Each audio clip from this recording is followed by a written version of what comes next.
Friends, I think it's high time we must come to this conclusion, to this realization that life is spiritual. In this world, whether you are an atheist, whether you are a Christian, whether you are any religion, the more you deny that life is spiritual, the more you get deceived. And I tell you the truth. Because we came from God who is spirit, and we are spiritual beings.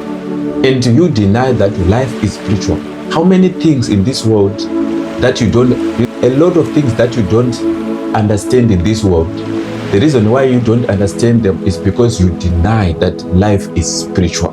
You understand? You see, for example, the enemy has capitalized on that, and the fact that we deny that life is spiritual. And all of the things that happens in this world is spiritual. We live in the physical world, but it is the spiritual world that controls this world. You understand? It's not the other way around. It's not us who controls what is happening in the spirit. It is what is in the spirit that controls what is in the physical.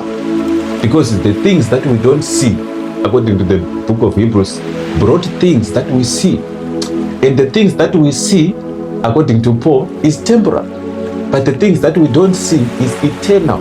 Do you deny that life is spiritual, brothers? In the next episode, I'm going to talk about this topic, which is very spiritual, which is part of the weapons of Satan himself. Spiritualism, the state of the dead. We must know that because it's part of the spiritual stuff. For example, maybe my dad, who passed away long time ago when I was still in primary school, when I go to bed and when I sleep, and then he comes and he sits next to my bed, and now he starts to talk with me.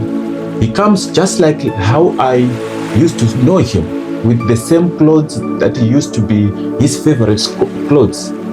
He wears that. My dad used to wear suits and all of that, and he comes exactly like that, and with the same tone, just like that.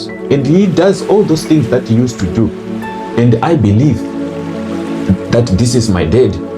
But now when I come to the Bible, I read about what God says. God himself, the omniscient God who knows everything, and he tells me the dead knows nothing.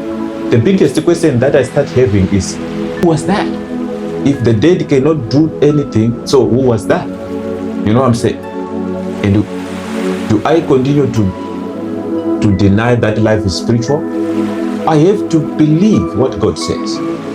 Beloved, this topic, the state of the dead, is one of the biggest topics that I think we must pay attention to, because it's going to be something that the enemy is going to use to deceive the whole world, to believe a lie, to believe things that is not in line with the truth. But beloved, the Bible says we shall know the truth, and the truth shall set you free. He whom the Son has set free is free indeed. So the next episode, I'm going to talk about this topic, the state of the dead, in deep now, to understand more what does God say, so that when it comes, when it happens to you, you actually know what is going on. Join me in the next episode, where I'm going to be talking about this topic, the state of the dead. God bless you. See you in the next episode.